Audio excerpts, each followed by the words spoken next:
Olá, sejam bem-vindos. Meu nome é Cláudia Soares. Hoje nós estamos gravando o primeiro episódio do Conecta aí Podcast, um espaço dedicado a falar sobre empreendedorismo, negócios e networking.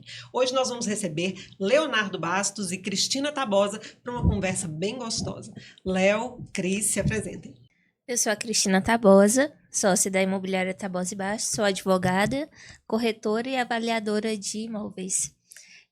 Minha atuação na área da advocacia é na área de direito do trabalho, direito notarial e registral e direito imobiliário. Também sou pós-graduanda em direito registral e notarial e sucessões. E ao meu lado está Leonardo Bastos, meu sócio e meu marido. Isso. Marido da Cristina Tabosa, Leonardo Bastos, corretor de imóveis, empresário. É como eu boto nos formulários que eu preencho hoje em dia, é empresário. Corretor de imóveis, avaliador, apaixonado pelo mercado imobiliário, estudioso do mercado imobiliário, acompanho tudo que posso sobre o assunto. E sou mais comercial, a Cristina atua mais no direito, mais na parte administrativa de controle dos negócios, e o meu é mais trabalho mais comercial, de atendimento direto aos clientes, enfim, esses networkings, né, para usar a palavra aí de novo.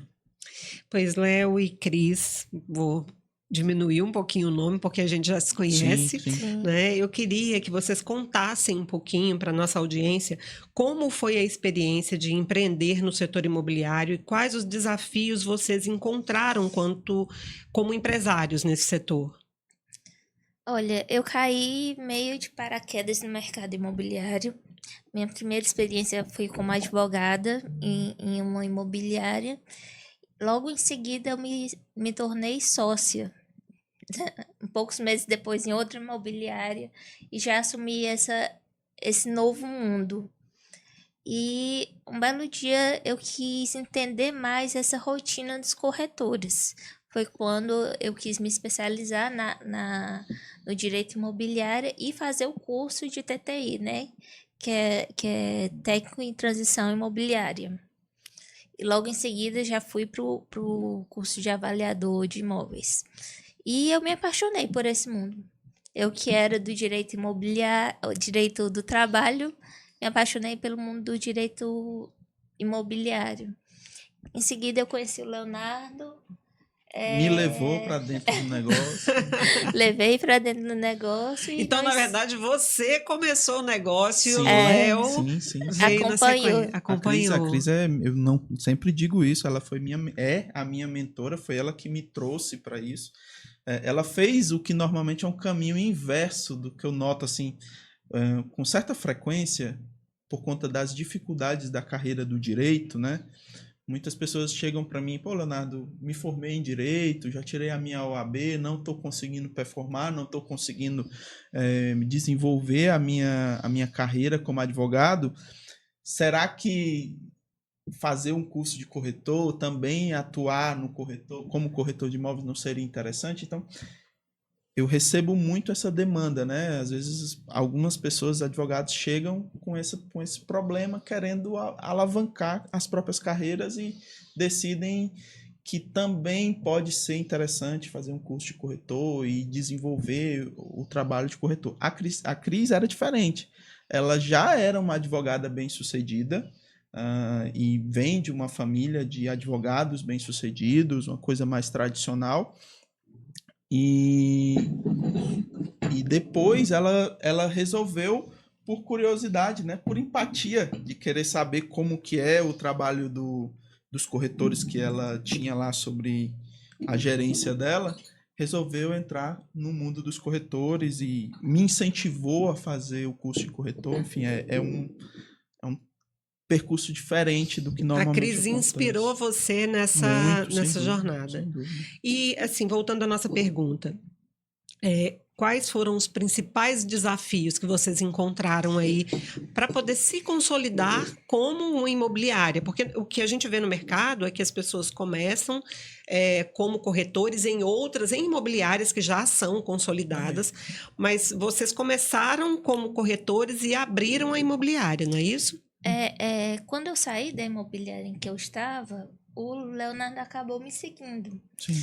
E eu ia decidir ficar somente com o escritório de advocacia, mas alguns clientes decidiram sair da imobiliária que eu estava para poder ficar comigo. Então, você já tinha, na verdade, uma carreira como corretora. Uma carreira como corretora, já com a carteira de clientes. Então, eu meio que fui levada a ter que abrir uma empresa para poder gerenciar essa carteira. Que essa carteira te acompanhou. Foi, a carteira me acompanhou. Eu saí da imobiliária, no dia depois foi decretado o lockdown. O primeiro desafio foi a pandemia. Foi. A gente estava no lockdown, eu estava sem trabalho e com os clientes querendo me seguir para onde eu fosse. Então, a gente teve que abrir a empresa. Primeiro, eu precisei sair formalmente da empresa que eu estava e abrir uma nova empresa, tudo durante a pandemia. E as demandas não faltavam, né? As pessoas querem vender imóveis, querem comprar imóveis, e a gente preso sem poder sair para poder mostrar imóveis, e eu tendo que mostrar os que eu já tinha vídeo em casa, o que eu já tinha em carteira. E muita gente fora, assim, do Ceará, querendo comprar. Então, esse foi o maior desafio que a gente enfrentou. Abrir a imobiliária em pleno lockdown, em plena pandemia. Tanto que a gente abriu no dia 10 de maio de 2020. Mas assim, foi um desafio, mas ao mesmo tempo uma oportunidade. Com pelo que você fala, certeza. as pessoas naquele momento ali queriam fazer negócio, elas não conseguiam, mas queriam. E foi muito consciente, sabe? Porque assim, eu vi uma piadinha, achei uma piadinha. É uma piadinha antiga, mas que eu achei engraçado esses dias, que era assim, do tempo do assessorista, sabe? O assessorista, que ficar no elevador. Sim. Pessoa entra no elevador, aí o assessorista, pois não, senhor, qual andar que o senhor quer ir? Aí o rapaz responde, né? Tanto faz, eu já errei o prédio, né? Então, muitas pessoas começam a carreira de corretor de imóveis e é por isso que muitas vezes elas não avançam, não performam, não vão adiante, porque acabam caindo de paraquedas na coisa mesmo e não tem esses incentivos, não tem essas referências, né, de como avançar. Isso aconteceu com muitos corretores e é o que acontece com a maioria dos corretores. Quando a gente começou, não. A Cris trouxe o know-how que ela tinha das outras imobiliárias, me ensinou, eu aprendi com ela e aprendo até hoje, é quem mais me deu essas orientações. E eu fui avançando nisso também na parte comercial, nos atendimentos aos clientes, porque a Cris ela tem habilidades sociais muito, muito proeminentes, mas ela prefere o trabalho mais burocrático, intelectual, mais interno, e já vocês podem ver que eu falo demais. Não, fala demais não, fala bem. Enfim, diante desses desafios que vocês enfrentaram, né? Hoje, fazendo um paralelo do início do momento em que vocês começaram com o momento atual, quais foram as principais mudanças que vocês perceberam no mercado imobiliário de lá para cá? Naquele momento, tinha uma estabilidade grande no mercado financeiro, então a tendência foi quem tinha investimento em bolsa, em CDI, tirar daquele investimento que era mais volátil e procurar imobilizar o capital, ou seja, procurar imóveis para comprar. Uma reserva de valor, né? A gente vendeu muito naquela época, durante a pandemia. Logo depois que a economia se estabilizou, as vendas diminuíram, mas tem uma coisa muito interessante, quando as vendas diminuem, o aluguel aumenta. Então, a nossa carteira de aluguéis começou a aumentar. Até hoje, a gente tem uma carteira boa de aluguéis, que é, como eu costumo falar, é o que paga as contas. As vendas é o que proporciona uma viagem legal, uma troca de carro, uma troca de apartamento, mas para o corretor. Mas o que paga as contas é a locação. É aquele dinheiro certo todo mês. Sim. E hoje, no primeiro semestre desse ano, o aluguel estava em alta, mas as vendas caíram. Já agora, no segundo semestre... Começou agora, as vendas aumentando, o aluguel diminuindo um pouco, mas ainda está conseguindo manter uma média. Interessante, eu nunca tinha pensado nesse paralelo. Existe essa relação, isso já é documentado e vários índices já identificaram que assim, os aluguéis aumentam na proporção em que as vendas diminuem e na proporção em que as vendas aumentam, os aluguéis diminuem. Que interessante. Existe não só no valor dos aluguéis, mas nos fechamentos de contratos. Então, isso realmente acontece. A nossa estratégia, desde o início, é uma estratégia tradicional, a gente não inventou nada, isso é comum, que eu digo às vezes que a gente está com um pé em cada canoa, né? Uma na questão da locação e da administração de locações de imóveis terceiros e outra nas vendas, e é assim que a gente conseguiu criar um negócio muito estável, de modo geral, porque quando as vendas que são bastante sazonais e sujeitas aí a uma série de interferências externas e tudo mais, avançam ou diminuem, a gente tem ali já uma carteira de clientes que garante o pagamento das contas do mês, né?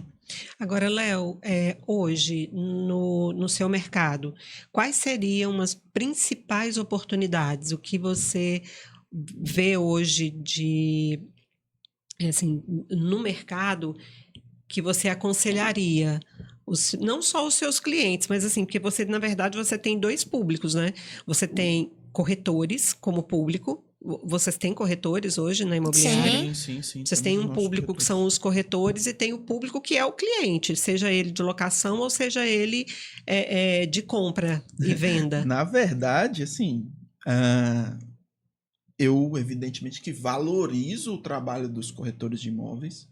Eu devo ser uma das pessoas que mais incentiva as pessoas a fazerem o curso de corretor. Toda pessoa que eu encontro que assim tá meio...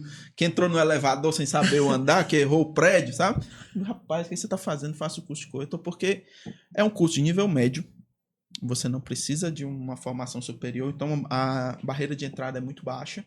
Você faz ali em 5 meses o curso. E é um curso que permite, evidentemente, com muito foco, com muita determinação, com muita organização, com muita entrega, com muito equilíbrio emocional para saber lidar com as frustrações, para saber lidar com os problemas, mas é uma coisa que te permite ganhos ilimitados, né? Você pode ganhar comissões altíssimas com vendas de imóveis e tudo mais, dá para enricar com esse negócio. Sem precisar ter um curso superior, sem precisar fazer um curso de direito, sem precisar fazer um curso de arquitetura, engenharia, você não precisa nada disso.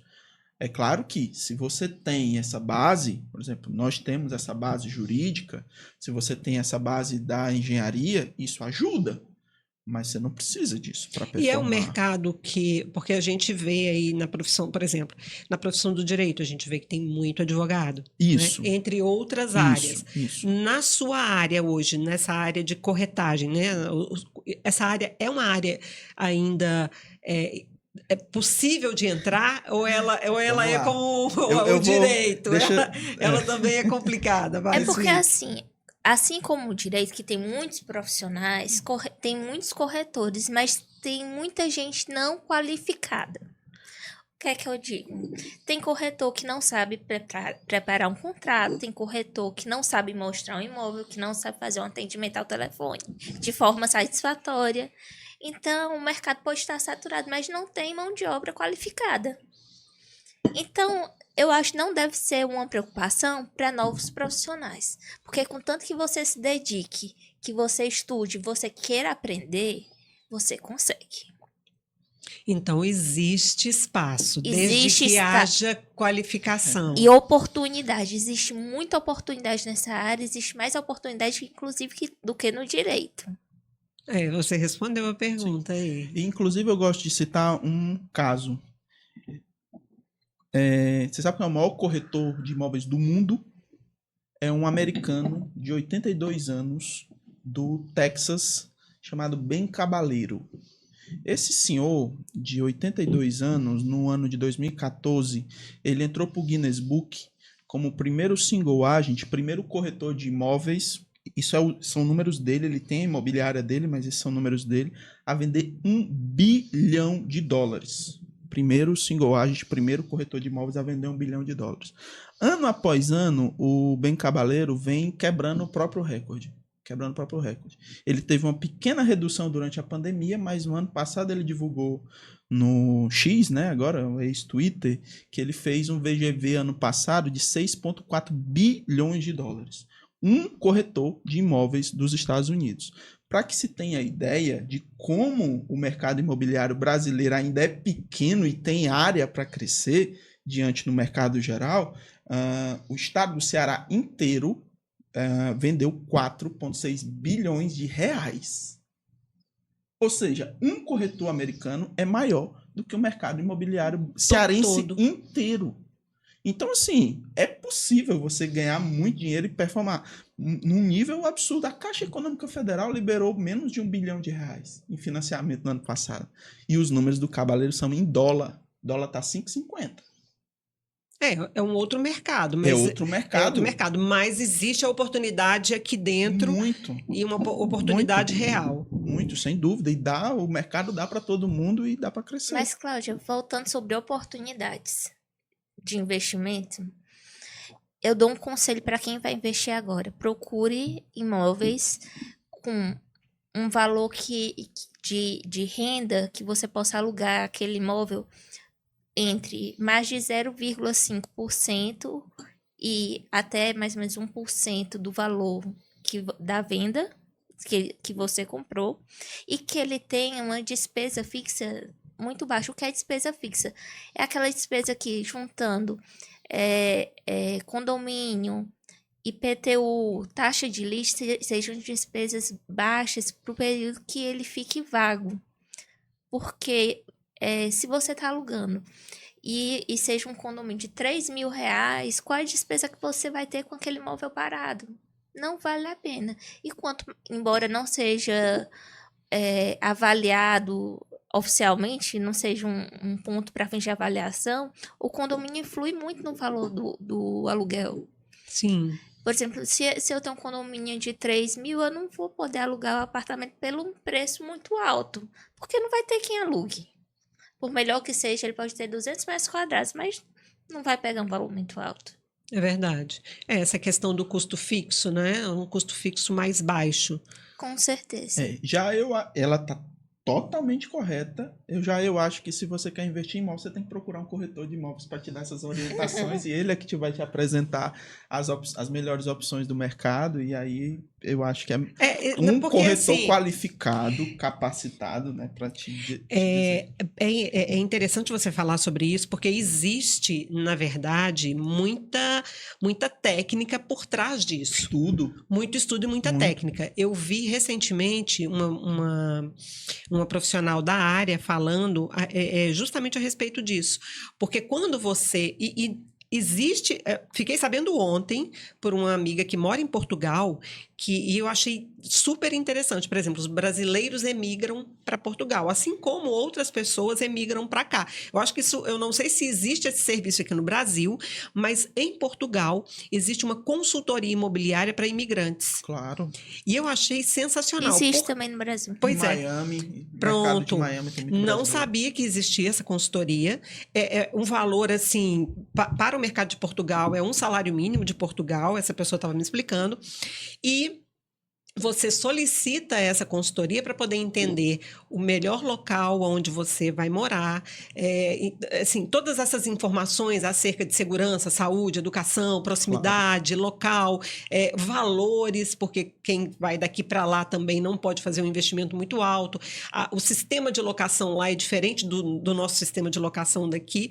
Ela comentando comigo que, por exemplo, existe muito contrato informal lá, não é o caso do Brasil. Também. Não sabia. Infelizmente, sim. Infelizmente, a gente contrato ainda verbal. vê as pessoas fazendo negócios inacreditáveis, assim, de tão arriscados, de tão... muitas vezes não dá nada. Eu conheço pessoas que têm imóveis que alugam por conta própria e alugam durante décadas e nunca tiveram problema nenhum com aqueles contratinhos de gaveta que você comprava às vezes nas papelarias. Antigamente vendia na papelaria um contrato de locação, você preenchia na caneta mesmo, lá assinava e não dá nada. Mas quando dá problema, às vezes o problema que dá não compensa todo, é um prejuízo tão grande. Às vezes o risco, inclusive, da pessoa perder o imóvel numa situação dessa, né? Já lidamos com situações assim no escritório, mas Cris é quem pode falar melhor. Os riscos são imensos. Não, só para finalizar, essa pessoa, né, esse comentário, ela falou, eles pedem, por exemplo, eu quero alugar um imóvel X, aí de uma forma, enfim, contrato de gaveta ali. Aí pede um calção de 1 ano. Então a pessoa paga antecipado, assim, é tão diferente assim de tudo que eu já vivi aqui no Brasil. Eu tenho imóvel alugado em Minas e eu, quando mudei de Minas para cá, eu coloquei numa imobiliária e falei, toma conta, eu não estou aqui. E tudo o que acontece passa pela imobiliária. Essa segurança que uma imobiliária te dá, de você ter um problema no imóvel, a imobiliária ir lá, resolver aquilo para você e te passar a conta para pagar, isso é muito prático. Com certeza. Inclusive em relação a questões jurídicas. Com certeza. E aí faz muita diferença. Quando você enfrenta uma ação de despejo, que envolve gastos judiciais, uma revisional de contrato, aí que a pessoa vai procurar um advogado e ver que os custos não valem a pena. Se ela tivesse já com a imobiliária, já teria resolvido a questão.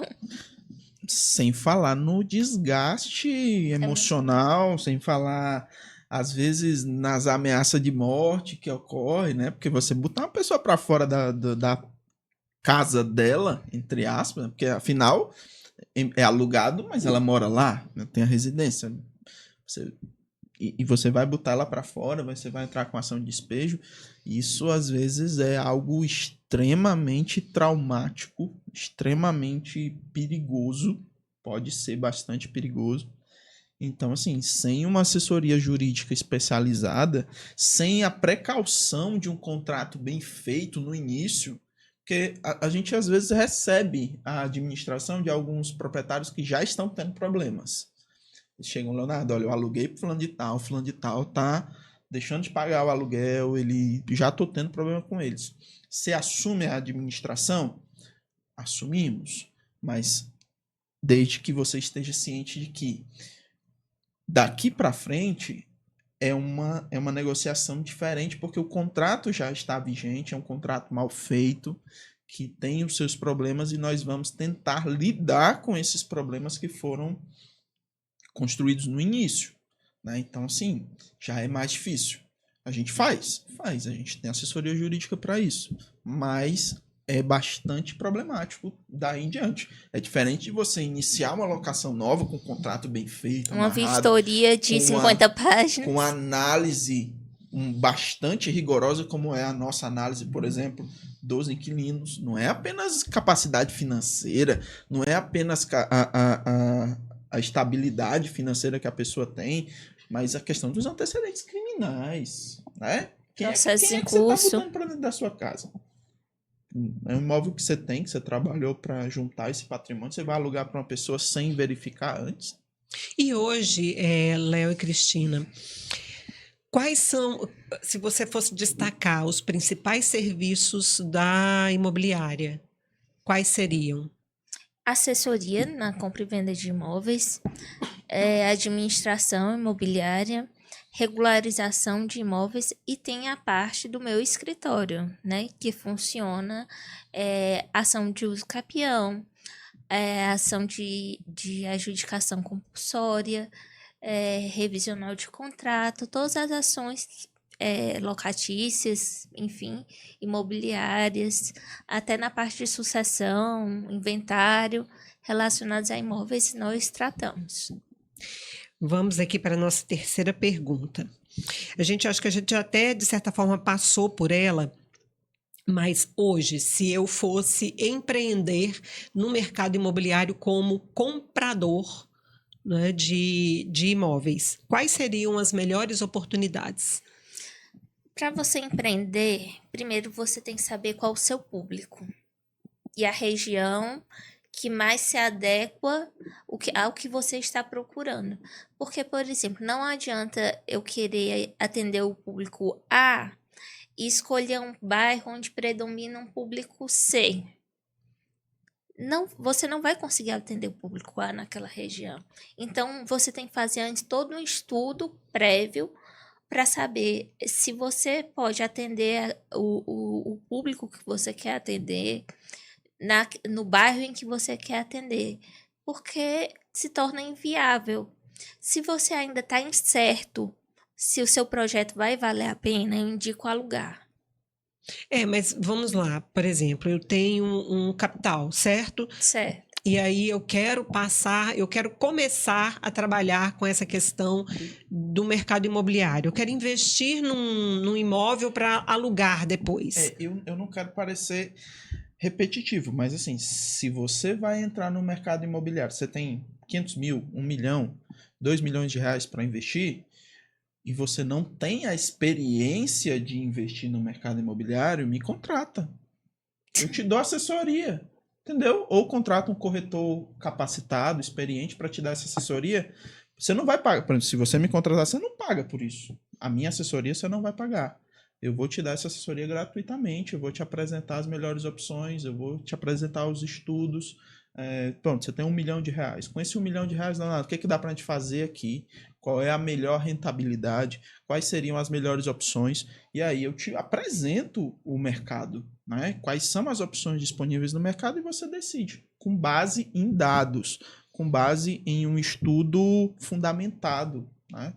Então, assim, com base na experiência, no caso, a minha experiência ou a experiência de um corretor capacitado, bem capacitado, é ele que vai te dizer quais são as melhores opções do mercado. Agora, sim, questão de público, questão do imóvel, questão do valor, questão da rentabilidade, forma da aquisição, forma do contrato de locação, forma da administração, tudo isso eu acredito que se você não tem experiência com qualquer coisa, se você não tem experiência de investir, é o melhor investimento do mundo. Defendo.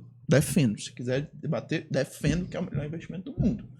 Mas, se você não tem experiência, procura quem possa te dar essa... Tá, mas hoje eu não quero contratar uma consultoria, nem a sua assessoria imediatamente. Mas eu tenho lá aquele dinheirinho guardado lá na poupança e eu ouvi falar que investir no mercado imobiliário é uma boa opção. Se você fosse me dar um conselho, aquele conselho daquele cara que entrou no elevador errado, você aconselharia essa pessoa a investir no mercado imobiliário? Sozinha nunca. Sem estudar, sem experiência, não. Você vai perder o seu dinheiro. Aliás, o risco de você perder o seu dinheiro existe é muito um risco grande. Claro, como qualquer coisa. Existe um risco. Certo, Léo. Me diga o seguinte: quais são as suas principais estratégias para se destacar hoje no mercado imobiliário de Fortaleza? Quer responder? Olha, a gente investe muito em divulgação. Investe em portais, em placas, no Conectaí. Em tráfego pago, em marketing. Eu também acredito que o que é determinante para um corretor ser bem sucedido, uma imobiliária ser bem sucedida, é a questão do networking. É você construir uma carreira de credibilidade, que é uma coisa de longo prazo. Você vai se apresentar, como que você vai se apresentar no mercado e como que você vai construindo uma imagem que garanta a credibilidade para as outras pessoas, para que as pessoas possam confiar e possam se interessar por isso e possa... É uma construção, realmente, sabe? Então, muitas vezes as pessoas começam na expectativa de ganhos rápidos e se frustram, porque não é assim que as coisas funcionam, e desistem pelo meio do caminho, porque, novamente, não é assim que as coisas funcionam. Mas quem persiste, quem trabalha a própria imagem, vai conseguir performar, sem dúvida nenhuma. Mas a melhor forma de divulgação do nosso trabalho sempre é o boca a boca. É o networking. É o boca a boca. É o relacionamento, né, gente? É o não relacionamento tem... cliente. Sem dúvida. Cliente prestador de serviço é aquele proprietário que indica para a família, A maioria dos nossos clientes vem daí. Vem dessa forma. O mercado, eu acho que não só o mercado imobiliário, mas isso é uma coisa que eu acredito até que tenha mudado nos últimos 10 anos, na verdade mudou muito, porque assim, você via antes as pessoas pensarem em divulgação, mas como panfletagem, anúncios em televisão e tudo, e com a internet isso mudou. E, de certa forma, ao mesmo tempo que nos distanciou das pessoas, entre aspas, nos aproximou. E nos aproximou muito mais, porque hoje você tem mais voz a partir do momento que você faz o seu posicionamento, que você cria relacionamento, que você faz networking estratégico. Isso, né? Então, isso. assim, de fato, a questão de você ter relacionamento e não só no seu meio é determinante para que você faça negócio. Claro. Principalmente negócios no ramo de vocês. Sim. Com certeza. Porque além da reputação que você precisa ter nesse meio, e acredito eu, que não só em relação no meio dos clientes, mas a sua reputação enquanto líder, enquanto empresário, é tão importante quanto, né? Claro. E hoje, esses canais, eles são efetivos para vocês? Eles trazem o retorno que vocês esperam? Trazem o investimento em tráfego pago, o investimento em mídias sociais, o que a gente faz, a gente investe nisso. Mas, novamente, eu acho que... Eu falei do Bem Cabaleiro. Bem Cabaleiro não tem nem Instagram. O que conta realmente é a credibilidade que você constrói ao longo da vida. Ao longo da sua carreira, que você vai... A maioria dos nossos clientes são indicação de outros clientes. Isso me dá um orgulho danado, eu sabe? também fico muito feliz. Inclusive até de locatários. Gente, mas isso é tão interessante, olha... eu em Minas eu tinha um imóvel em Divinópolis, vendi para comprar aqui, e tenho outros em BH. A minha experiência com um corretor foi tão determinante que se eu pudesse, onde é que eu estivesse, se existisse essa possibilidade de manter, tipo aquele médico da família, um corretor da família, porque é muito bom você... fidelizou. Pronto, fidelizou, porque a experiência foi muito boa. Mas nós temos essa experiência que nós atendemos todos os membros de uma determinada família. Nós Mas temos famílias isso. inteiras conosco. E trabalhamos muito essa questão da fidelização, sem dúvida.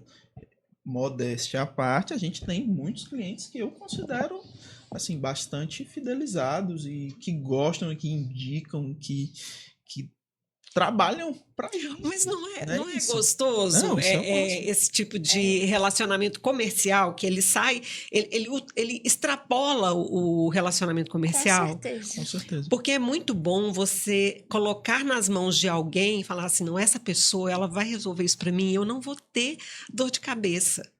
Isso. Entendeu? E eu vim de um problema, né, assim, com a outra imobiliária, não é nem com o corretor, com uma outra imobiliária antes, que me traumatizou. Então, eu acho que assim, foram dois momentos muito marcantes. Um trauma e um acolhimento e uma solução tão impecável que, sério, se eu pudesse trazer esse corretor para poder fazer alguma coisa para cá, eu agora não, né? Porque tem vocês, então vocês seriam os meus corretores de estimação, digamos assim, né? Aquele corretor da família. Mas é a experiência. Com certeza. Eu digo muito que assim, a profissão de corretor de imóveis e de advogado, são mal vistas. Infelizmente, são extremamente aviltadas. E esse aviltamento das profissões, tanto do advogado como do corretor de imóveis, eu gosto de relacionar muito com a imagem mal vista que normalmente se dá, injusta muitas vezes, porque é uma generalização grosseira, do vendedor de carro usado. Sabe o vendedor de carro usado? O cara que você não confia, que ele diz o que for necessário, que você quer ouvir para ele vender, e faz de tudo e tal. muitas vezes, questão da credibilidade que o corretor constrói vem daí, né?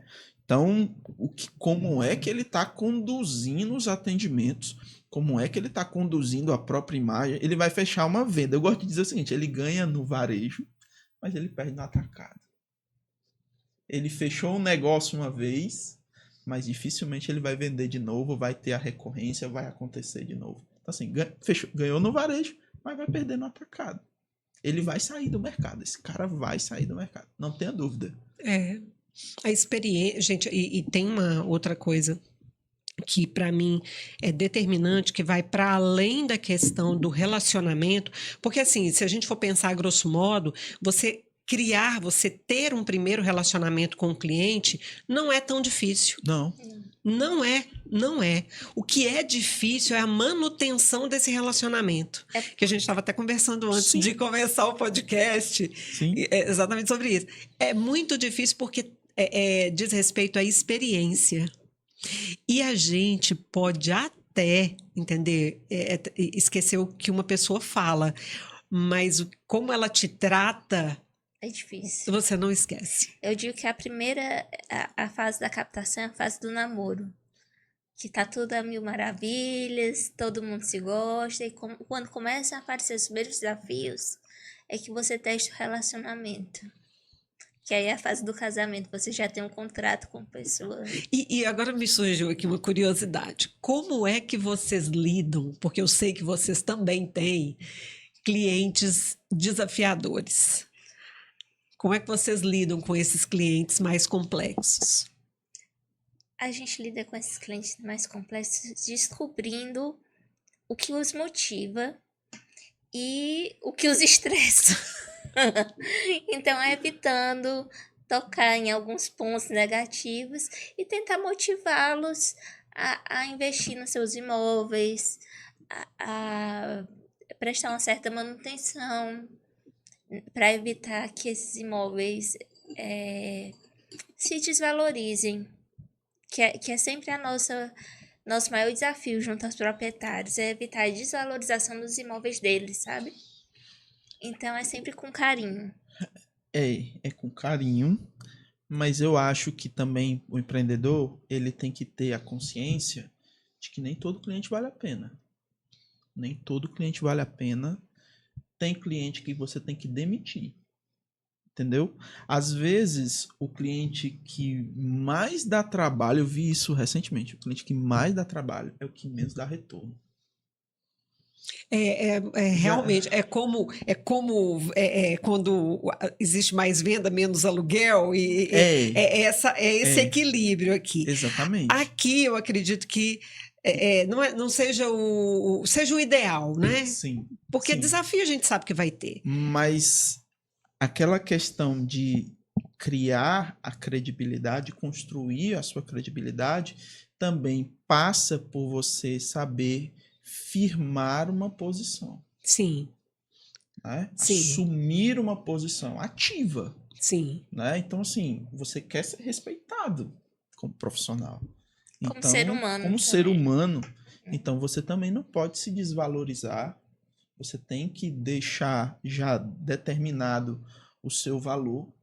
Eu estagiei para um advogado, que hoje é um amigo, um cliente querido, e ele dizia assim, quando eu estava lá, eu tinha a fama de ser o cara que resolvia. Ele dizia, todo mundo dizia assim, Leonardo resolve os problemas. E aí um dia ele me disse uma coisa que eu nunca esqueci. Ele disse assim, Leonardo, eu não estou aqui para ser o cara que resolve problemas, não. Eu estou aqui para dirigir a vida desse cliente, para evitar os problemas. Enquanto você trabalha tampando buracos, eu vou trabalhar na prevenção, sabe? Reforçando os amortecedores, trocando os pneus, calibrando os pneus, fazendo isso, para evitar o problema. Então, existem duas formas de se trabalhar. Você trabalha evitando o problema, na prevenção, né, que hoje em dia no direito tem aí o due diligence, o compliance e vários nomes esquisitos que a turma inventa toda hora para ganhar para dizer uma coisa só, que a gente dizer uma coisa só que é de... isso, é prevenção. Ou você vai trabalhar depois para resolver, correndo atrás de problema. Resolver bucho. Então, assim, são duas perspectivas. Então, tem isso, né? Como é que você lida com o cliente? Você tem que identificar esse cliente primeiro. Que cliente é esse? E eu concordo com você. Hoje, e principalmente para pessoas, né? Assim, eu me incluo nessas pessoas, nesses profissionais que empreendem hoje e que a gente saiu de uma carreira já consolidada no mercado, CLT e tudo, e resolveu deixar de ser funcionário para empreender. Hoje a gente consegue dizer sim e dizer não também. Porque o não é um não para outra pessoa. O não é um sim para você. Com certeza. Em relação à qualidade de vida, a qualidade no trabalho, a saúde mental, em relação a tudo isso. Porque se você fica sim, sim, sim, sim para o outro, e esse sim para o outro significa muitos nãos para você, no fim das contas, o dinheiro ele não compensa. Né? E essa qualidade de vida no trabalho, pelo menos para mim... Você gasta o dinheiro só para se curar. Só para se curar. Exatamente. Só para se curar. Com certeza. Gente, nós vamos para a nossa última pergunta. Quais dicas você daria para quem está começando e quais cuidados devem ser tomados para evitar problemas jurídicos? Quer começar? Bom, começar estudando muito, tem que estudar, tem que se aperfeiçoar pessoalmente. Tudo você pode aprender, mas algumas questões são questões de predisposição. Então, assim, existem habilidades específicas de um corretor de imóveis que algumas pessoas já têm uma certa predisposição. A questão da comunicação, de saber se comunicar, de saber se relacionar com as pessoas, algumas pessoas já têm isso nelas, inata. Cris, entra no elevador, começa a conversar com as pessoas aleatoriamente no elevador, entendeu? E já sai com uma captação de imóvel. Acho que é um cliente de elevador. O cliente do elevador, eu fico impressionado com isso. Então, assim, são pessoas que têm uma habilidade mesmo de saber cativar as pessoas, de saber... Dá para aprender?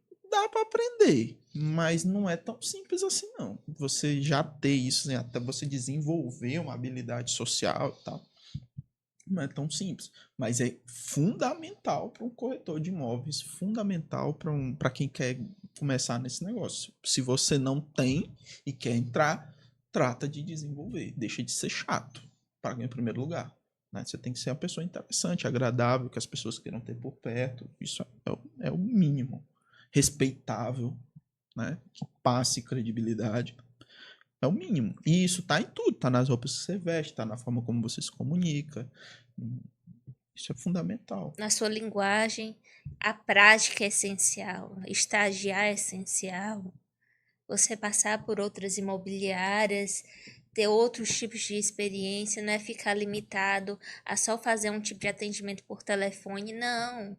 Vai na rua, fala com os porteiros do prédio, liga para os proprietários. É a mesma coisa com um advogado. Um advogado sem prática, só com a carteira da OAB, não é advogado. Advogado é aquele que peticiona, que vai atrás, que vai nas repartições, que faz trabalho, que atua. Senão, você não é um profissional. E nada substitui a experiência. A experiência não se ensina. Você não substitui a experiência, e a experiência demanda tempo, né? E esforço, e comprometimento, e busca. Mas a experiência... Entrar numa negociação... Uma negociação da hora do fechamento de uma venda, por exemplo, de um imóvel de 1 milhão, 2 milhões, é extremamente difícil. Se você não tem a experiência de lidar com isso, é melhor que você procure se associar a um outro corretor mais experiente e que você possa ter essa vivência ali. Porque se você entrar sozinho, a chance de você fazer uma besteira no meio do processo e do negócio nem acontecer, ou pior, o negócio acontecer e acontecer mal e isso depois voltar para te assombrar, é um problema sério. É um problema sério e a experiência é fundamental. E um conselho para quem está comprando, vendendo, alugando, para outros advogados que não atuam na área imobiliária, procurem um advogado da área imobiliária para lhe auxiliar. Porque o que pode surgir de imprevisto não é brincadeira. Não se resolve com um chat GBT, esse tipo de coisa, não faz contrato. Procure um profissional. Essa questão de buscar, e a gente vê ainda, eu acho que no mercado imobiliário talvez não, porque acho que a comissão é regulamentada, não é isso? O valor. Sim, existe um teto, né? Isso. Existe um teto. Então, no mercado, você vai que ao mesmo tempo que é bom, é ruim. Porque se existe esse teto, tecnicamente, eu não procuraria um corretor em função do valor que eu vou pagar, mas em função da experiência que eu vou ter. Eu concordo. Eu, sinceramente, não gosto do tal do teto. Eu sou pessoalmente crítico disso. Eu sou defensor do livre mercado, da livre negociação. Então, assim, na minha opinião, não deveria haver esse tipo de limite ali. Mas, já que existe, a gente segue a lei, né? E, de fato, a questão do aviltamento da profissão. Tem corretores extraordinários em Fortaleza, mas também tem umas peças aí que é bom você ter muito cuidado com elas e pesquisar e buscar referências e enfim, é bom ter esse tipo de atenção também. Gente, eu queria agradecer vocês dois pela participação. Foi muito bom o papo. Léo, as portas do estúdio do Conecta Aí estão sempre abertas para você. Vou acabar vendendo Cris. esse estúdio aqui. Quanto é? Muito obrigada, viu? E até uma próxima. Claudinha, obrigado. Obrigada. Tchau, tchau. Gente, chegou ao fim o nosso primeiro episódio do Conecta Aí com a Imobiliária Tabosa e Bastos, Léo e Cris. Eu espero que vocês curtam esse episódio que vai ao ar em breve. Um beijo grande.